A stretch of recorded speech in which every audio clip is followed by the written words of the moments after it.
I'm not supposed to say what I'm going to say right now, but I have to let you in on a secret. Say it. Please don't videotape what I'm going to say, okay? Turn that off, please. No what? I don't mind. Tape it. This is an evil man. And Michael, this man follows me, she said. He taps her phones. And he's very, very evil, and she doesn't trust him. And he is a horrible human being. And we have to continue our drive until he's terminated. Oh! There you go!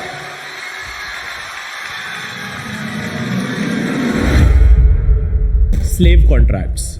Slave contracts is one of the biggest problems in music industry right now. जितने भी artist हैं, जितने भी लोग हैं जिनके पास skill है, जो परफॉर्मर्स बनना चाहते हैं, जो आर्टिस्ट बनना चाहते हैं, जो अपनी खुद की ऑडियंस बनाना चाहते हैं, फेमस होना चाहते हैं, एक करियर बनाना चाहते हैं एज अ फेमस म्यूजिशियन, उन्हीं सारे लोगों को लेबल्स, बड़े बड़े लेबल्स इन्हीं स्लेव कॉन्ट्रैक्ट्स के थ्रू अपने कब्जे में कर लेते हैं। लेबल्स नए नए आर्टिस्ट को फॉल्स होप देके ये स्लेव कॉन्ट्रैक्ट साइन करवा लेते हैं।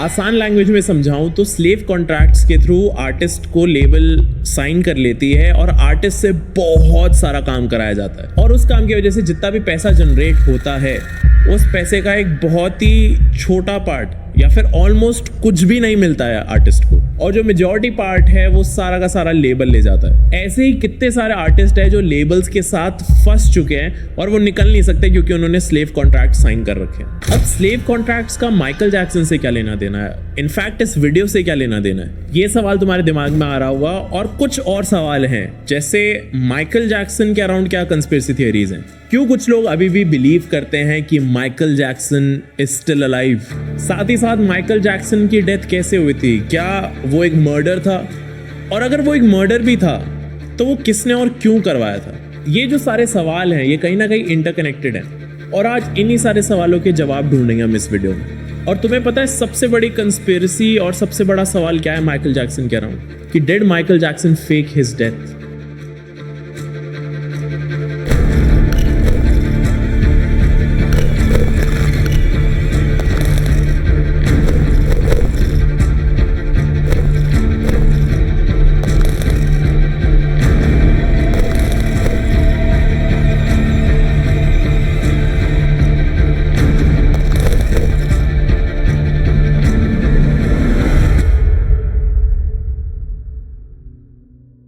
माइकल जैक्सन से बड़ा आर्टिस्ट ना कोई कभी था और ना कोई कभी होगा।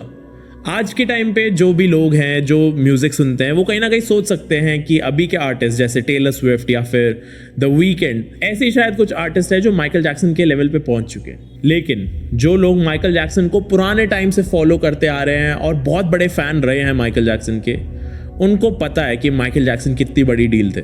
Michael Jackson as a brand was huge. Michael Jackson के इतने सारे डाई हार्ड फैंस थे कि माइकल के शोज में भी if Michael Jackson was just standing, like वो कुछ भी नहीं कर रहे, स्टिल फैंस उनको देख के बेहोश होते थे। शोज के टाइम पे क्राउड को कंट्रोल करना काफी ज्यादा मुश्किल हो जाता था और लोग तरसते थे सिर्फ एक बार माइकल जैक्सन को देखने के लिए। Michael Jackson as a brand इतना बड़ा बन चुका था कि द अमाउंट ऑफ मनी जो यूएस गवर्नमेंट को और बाकी सारे लोगों को भी, बड़ी बड़ी कंपनीज को आता था माइकल जैक्सन के थ्रू, वाज इनसेन। इतना पैसा आता था कि तुम गिन भी नहीं सकते। माइकल जैक्सन के अराउंड जो कंस्पिरेसी थियरीज हैं उनमें उतरने से पहले we need to understand how smart Michael Jackson was. Michael Jackson was extremely smart. अब मैं बताता हूँ कैसे। मैं तुम्हें एक स्टोरी बताता हूँ। एमिनेम ने माइकल जैक्सन को काइंड ऑफ डिस करा था अपने एक ट्रैक में। उस ट्रैक की म्यूजिक वीडियो में ही tried to mimic Michael Jackson, और माइकल जैक्सन का एक एक्सीडेंट हुआ था जिसको वापस से मिमिक करा गया था म्यूजिक वीडियो में, जो माइकल जैक्सन को बिल्कुल पसंद नहीं आया था। अब कोई भी और आर्टिस्ट होता तो वो शायद एमिनेम को वापस रिप्लाई करता सॉन्ग के थ्रू या फिर पब्लिकली कुछ कमेंट करता। I've never met Mr. Eminem, and to have him, I've always admired him, and to have him do something like that was pretty painful as an artist to another artist, and it's sad because, well, I think what Stevie Wonder said is true, and I just don't want to say too much more than that. but he should be ashamed of himself, what he's doing. Michael Jackson ने media में आके सीधा सीधा सिर्फ ये चीज़ बोली थी कि उनको ये गाना और जिस तरीके से ये गाने की म्यूजिक वीडियो थी वो काफ़ी डिसरिस्पेक्टफुल लगी। उससे ज़्यादा माइकल ने कुछ नहीं करा, ऐसा लोगों को लग रहा था। लेकिन पीछे से माइकल जैक्सन एक ऐसा मूव प्लान कर रहे थे which was insane. Normal public को लग रहा था कि ये जो बीफ शुरू हुआ था माइकल जैक्सन और एमिनेम के बीच में, ये कुछ दिन ही चला, उसके बाद खत्म हो गया। लेकिन उसके बाद जो माइकल जैक्सन ने करा वो कोई सोच भी नहीं सकता था। Michael Jackson bought Eminem's whole catalogue. Indirectly Michael Jackson ने एमिनेम के सारे गाने खरीद लिए थे। तो अब एमिनेम कहीं भी परफॉर्म करते थे तो उसके थ्रू थोड़ा पैसा हर बार माइकल जैक्सन को जाता था। Every time Eminem perform Michael Jackson got paid. तुम खुद सोच सकते हो कि कितना स्मार्ट होने की जरूरत है इस मूव को प्लान करने के लिए। और इससे हमें ये भी कहीं ना कहीं आइडिया लग जाता है कि how powerful Michael Jackson was. ये एक बहुत ही तगड़ा मूव था और ये किसी ने भी एक्सपेक्ट नहीं करा था। लेकिन अगर तुम्हें ये मूव बहुत ही तगड़ा लग रहा है तो मैं तुम्हें एक स्टोरी बताता हूं about the beef between Michael Jackson and Soni. Michael Jackson और सोनी ने बहुत लंबे टाइम तक एक दूसरे के साथ काम करा था। I think more than a decade दोनों ने एक दूसरे को दिया था। और माइकल जैक्सन के बहुत सारे सॉन्ग्स बाहर आए थे सोनी के through. For many years Michael Jackson के बहुत सारे गाने लगातार सोनी के थ्रू आए थे, जिसके थ्रू माइकल जैक्सन साथ ही साथ सोनी ने बहुत सारा पैसा कमाया था। लेकिन बीच में कुछ ऐसी चीज़ें हुई जिनके वजह से सोनी और माइकल जैक्सन के बीच में एक बीफ शुरू हो गया था, एक लड़ाई शुरू हो गई थी। और इस लड़ाई की शुरुआत कहीं ना कहीं इस चीज़ से हुई थी कि सोनी ने माइकल जैक्सन के म्यूज़िक के साथ इंटरफेयर करना शुरू कर दिया था। और साथ ही साथ जो बजट सोनी अलॉट करती थी for Michael Jackson music and music videos, वो सोनी ने बहुत ज़्यादा कम कर दिया था, जिसकी वजह से माइकल जैक्सन के गानों पर बहुत ज़्यादा फर्क पड़ा था। जो काम सोनी का था टू प्रमोट माइकल्स म्यूज़िक वो सोनी कर ही नहीं रही थी। ये सबसे पहली न्यूज़ बाहर आई थी। लेकिन उसके बाद सोनी और माइकल जैक्सन के बीच में लड़ाई चलती रही, लेकिन लोगों को कोई आइडिया नहीं था कि ये क्यों चल रही है और क्या हो रहा है। फिर एक दिन माइकल जैक्सन ने पब्लिकली आके ये चीज़ बोली। At Sony, I've generated several $billion for Sony, several billion, and they really thought that my mind is always on music and dancing, and it usually is, but they never thought that this performer myself would outthink them. Yeah! So I'm leaving Sony a free agent, owning half of Sony. So I own half of Sony's publishing, and I'm leaving them, and they're very angry at me because of it. But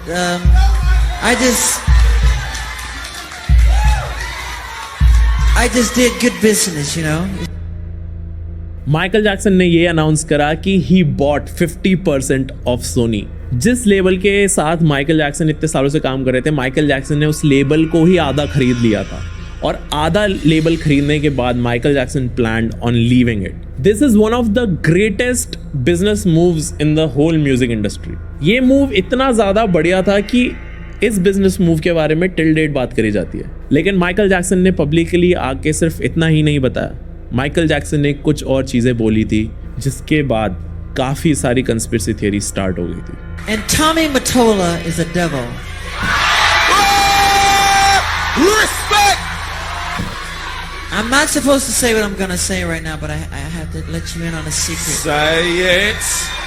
Please don't videotape what I'm going to say, okay? Turn that off, please. No what? I don't mind. Tape it. Mariah Carey, after divorcing Tommy, came to me crying. She was crying so badly I had to hold her. And she said to me that this is an evil man. And Michael, this man follows me, she said. He taps her phones. And he's very, very evil, and she doesn't trust him. And he is a horrible human being, and we have to continue our drive until he's terminated. Oh! There you go! Michael Jackson ने openly आके बोला था कि Tommy Motorola is an evil man. उन्होंने ये भी बताया कि उस टाइम पे एक बहुत बड़ी आर्टिस्ट थी मराया कैरी, जो एक्स वाइफ थी टॉमी मोटोला की, the CEO of Sony. Tommy Mottola used to follow her, Tommy used to follow Mariah Carey, and साथ ही साथ वो मराया कैरी के फ़ोन भी टैप करते थे, फ़ोन रिकॉर्डिंग्स भी जाती थी टॉमी के पास, because Tommy Mottola was very powerful. And Mariah Carey ने ये सब कुछ माइकल जैक्सन को बताया था, और माइकल जैक्सन ने आके पब्लिकली ये सबको बता दिया कि Tommy Mottola the CEO of Soni is an evil man. और ये मराया कैरी सिचुएशन सुनने के बाद और साथ ही साथ माइकल जैक्सन का भी स्टेटमेंट कि सोनी किल्स म्यूजिक, बहुत बड़ा बवाल शुरू हो गया था इसके बाद। इमेजिन कि म्यूजिक इंडस्ट्री के दो सबसे बड़े legends, one the biggest label Sony and दूसरी side the biggest pop star Michael Jackson, इन दोनों के बीच में बीफ शुरू हो जाए। लाइक इमेजिन ये कितनी बड़ी चीज़ थी। साथ ही साथ माइकल जैक्सन ने ये भी बोला था कि Tommy Motorola is a resist. Tommy Motorola allow नहीं करते हैं ब्लैक आर्टिस्ट को टू ग्रो। अगर टॉमी मोटोला के बस में है तो वो पूरी कोशिश करते हैं कि कोई भी ब्लैक आर्टिस्ट ग्रो ना करे, चाहे वो आर्टिस्ट कितना ही अच्छा क्यों ना हो। And Michael Jackson took it a little personally because Michael Jackson was black himself. ये जो लड़ाई थी माइकल जैक्सन और सोनी के बीच में, इसके बहुत सारे रीजंस थे, लेकिन ये रीजंस इंपॉर्टेंट नहीं है। द मेन पॉइंट इज कि इस लड़ाई के बाद क्या हुआ। इस लड़ाई का आफ्टरमैथ समझने के लिए हमें थोड़ा टाइम में पीछे जाना पड़ेगा। हमें जाना पड़ेगा 1983 में, जब माइकल जैक्सन को एक एड मिली हुई थी पेप्सी की तरफ से, एंड वो पेप्सी का एक कमर्शियल शूट कर रहे थे। Michael Jackson was young at that time, और उस टाइम पे तुम देख सकते हो कि अपीयरेंस भी काफी ज्यादा अलग थी। पेप्सी के उस कमर्शियल में देयर वाज पायरो, और पायरो के बहुत करीब खड़े होने की वजह से जब वो पायरो चला तो उसकी वजह से माइकल जैक्सन की जैकेट और उनके बालों में आग लग गई थी। थोड़ी देर तक माइकल जैक्सन को रियलाइज ही नहीं हुआ कि उनके बालों में आग लगी हुई है, क्योंकि वो परफॉर्मेंस में पूरे तरीके से बिजी थे। लेकिन कुछ सेकंड्स बाद ही उनको रियलाइज हुआ कि उनके साथ क्या हो रहा है। उनको सडन बर्न फील हुआ सर में, और एकदम से लोग आए आसपास उनको बचाने के लिए। उस एक्सीडेंट की वजह से काफी सिवियर बर्न्स आ गए थे माइकल जैक्सन के स्कैल्प पे, बट ही सर्वाइव्ड। उसके बाद काफ़ी ज़्यादा हीलिंग प्रोसेस के थ्रू जाने की वजह से, मेडिकेशन की वजह से और प्लास्टिक सर्जरीज की वजह से माइकल जैक्सन का पूरा अपीयरेंस ही चेंज हो गया था ओवर टाइम। माइकल जैक्सन को बहुत सारी मेडिकेशंस लेनी पड़ी थी for a very long time, और उसके वजह से उनका पूरा अपीयरेंस चेंज हो गया था। और इसी वजह से Michael Jackson looked very different from before. Like तुम पहले की पिक्चर देख सकते हो माइकल जैक्सन की, एंड तुम बाद की पिक्चर देख सकते हो। माइकल जैक्सन की रेगुलर मेडिकेशन के अंदर एक मेडिसिन थी जो बहुत बड़ी कंस्पिरेसी थियरी का पार्ट बनने वाली थी, which was propofol. Propofol Michael Jackson को दिया जाता था because Michael Jackson was not able to sleep properly, because उनका दिमाग बहुत सारी जगह चल रहा होता था and वो सो नहीं पाते थे ढंग से। And Michael Jackson had a doctor. Michael Jackson के साथ जो डॉक्टर था वो हर टाइम माइकल के साथ रहता था, और वो हर रात बहुत छोटे अमाउंट में प्रोपोफॉल देते थे माइकल जैक्सन को थ्रू अ ड्रिप। ऐसे ही काफी सालों तक चला, और उसके बाद एक दिन एक ऐसी न्यूज आई जिसके साथ पूरी दुनिया हिल गई थी। We're getting some breaking news coming into the situation right now from about Michael Jackson, the king of pop, who's 50 years old. Let's go to Deborah Farrick. She's working the story for us. What are we picking up, Deb? Well, here's what we can tell you. This is what's being reported by KTLA. Apparently, Michael Jackson suffered cardiac arrest this afternoon. Michael Jackson died due to a drug overdose. Suddenly, Michael Jackson को hospital ले जाया गया, and वहाँ पे Michael Jackson was declared dead. और इस चीज का सारा ब्लेम आ गया डॉक्टर पे। डॉक्टर ने सीधा बोला कि मैं प्रॉपर डॉक्टर हूँ, मैंने माइकल को नहीं मारा है, दिस वॉज एन एक्सीडेंट, या फिर माइकल जैक्सन की नॉर्मली डेथ हुई है। इस केस में बहुत सारी कॉम्प्लिकेशंस थी, लेकिन ये जो पूरा केस था उस डॉक्टर पे फॉर ड्रग ओवरडोज, ये काफी लंबे टाइम तक चला, और जो पब्लिक थी वो बहुत गुस्से में थी, क्योंकि पब्लिक को ये फील हो रहा था कि माइकल जैक्सन को नहीं मरना चाहिए था। अगर थोड़ा और ध्यान रखा जाता तो शायद माइकल जैक्सन जिंदा होते। माइकल जैक्सन के डॉक्टर को गिल्टी प्रूव कर दिया गया और जेल भेज दिया गया, लेकिन थोड़े साल बाद ही छोड़ दिया गया उस डॉक्टर को because of good behavior, and after that he was a free man. तो basically देखा जाए तो माइकल जैक्सन died, और उसका रीजन था the doctor, and the doctor then served 2 years 3 years in jail, and then he was free. Basically बहुत ही छोटे time में इस पूरे केस को खत्म कर दिया गया। लेकिन मैं ये सारी बातें मैं तुम्हें क्यों बता रहा हूं? क्योंकि यहीं से शुरू होती है the conspiracy theories about Michael Jackson. The most popular and most believed conspiracy theory about Michael Jackson is that Michael Jackson was killed by Tommy Mottola because Michael Jackson started to speak up. Michael Jackson काफी time से industry में थे, तो indirectly Michael Jackson knew every dirty secret about the industry and specially about Sony, because Sony के साथ काम करने की वजह से ही न्यू एवरीथिंग जो अंदर ही अंदर चल रही है। Michael Jackson basically knew too much, और ये चीज़ पता थी टॉमी मोटोला को। Tommy Mottola the owner of Sony बहुत टाइम से बदनाम थे because of slave contracts. Slave contracts के साथ साथ the whole Mariah Carey situation की वजह से हम समझ सकते हैं कि Tommy Mottola was an evil man. And when he realized कि Michael Jackson is speaking out and he knows to much, कहीं ना कहीं माइकल जैक्सन को मारा गया है टॉमी मोटोला के through using Michael Jackson's own doctor. क्योंकि इन्वेस्टिगेशन पे पता चला था कि जो माइकल जैक्सन का डॉक्टर था उसकी लाइफ में काफ़ी फाइनेंशियल क्राइसिस चल रहा था काफ़ी जगह पे। He needed money and it's very possible कि टॉमी मोटोला सेड कि एक काम करते हैं, मैं पैसा तुम्हें दे दूंगा, ठीक है, you do this, get rid of Michael Jackson and 1-2 साल जेल में रहने के बाद you can come out. It's very possible कि यही हुआ हो, क्योंकि काफ़ी लोग जो माइकल जैक्सन के पास रहते थे उन्होंने सीधा सीधा ये बोल दिया था कि Michael Jackson was pretty healthy compare to a 50-year-old man, like he was pretty healthy और उनको इतना जल्दी नहीं मरना चाहिए था।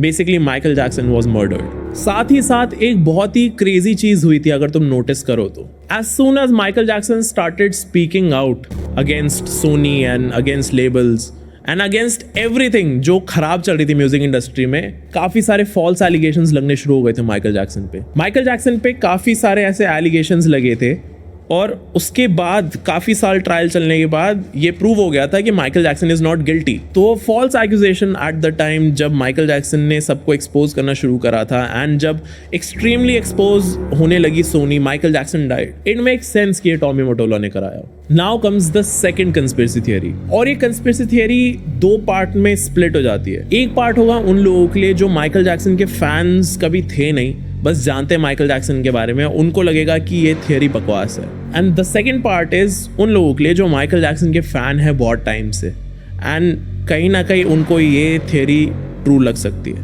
हमने डिस्कस करा था कि how smart Michael was and साथ ही साथ Michael Jackson was very powerful. He had money, he had sources, he had everything. साथ ही साथ एक कमाल का फैक्ट बताता हूँ कि Michael Jackson was the king of disguise. Michael Jackson को अच्छे से आता था अपना भेस बदलना, और ये काफी सारे सेलिब्रिटीज ने भी कहा है। Movies? You go to the movies? He said, yeah, let's go. So he goes into the room.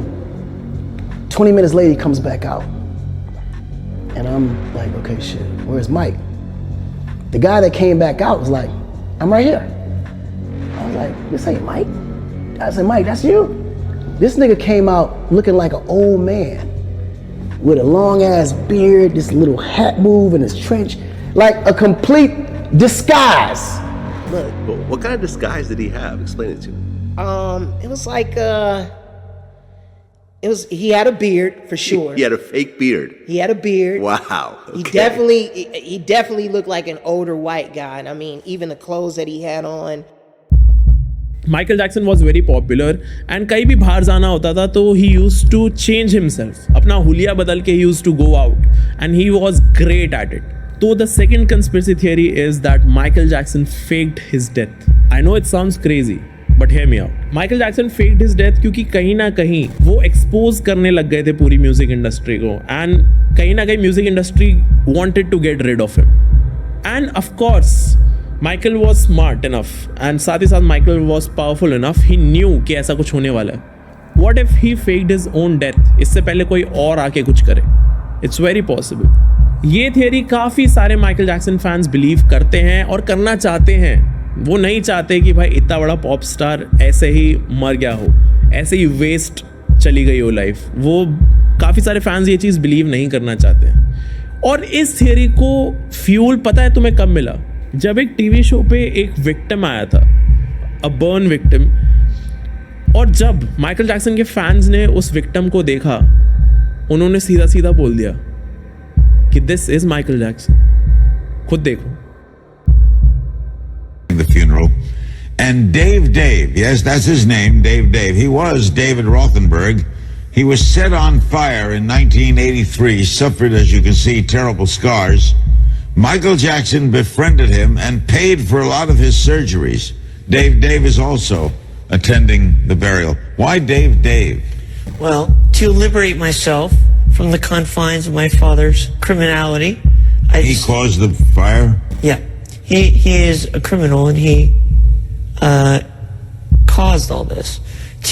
To free myself of his name and his legacy, I decided to become my own person. जो Michael Jackson fans हैं वो देख के सीधा सीधा बोल सकते हैं कि this is Michael Jackson. The way he sits, the way he talks, it's very hard to believe कि ये इंसान माइकल जैक्सन नहीं है. इस इंसान का नाम था डेव. एंड कमाल की बात यह है कि डेव और माइकल जैक्सन की साथ में पिक्चर है, और वो भी पुराने टाइम की. तो इस थियरी में ज़्यादा वेट है नहीं. लेकिन अगर हम इस चीज़ को कंसिडर करते हैं that Michael Jackson was king of disguise and Dave was severely burned in his childhood, तो इट्स वेरी पॉसिबल कि माइकल जैक्सन भी ऐसे ही कहीं घूम रहे हो. Just a theory. इस कंस्पिरेसी थियरी से एक चीज़ तो प्रूव होती है that the music industry is very evil. It's very evil. There is something wrong going on. बहुत कल्ट लाइक बिहेवियर है म्यूजिक इंडस्ट्री का. इट्स लाइक कि अगर एक आर्टिस्ट है तो उसके लिए बहुत मुश्किल है इस इंडस्ट्री में घुसना, और अगर कोई आर्टिस्ट एक बार एंटर कर जाए इस इंडस्ट्री को तो वो आसानी से बाहर नहीं जा सकता.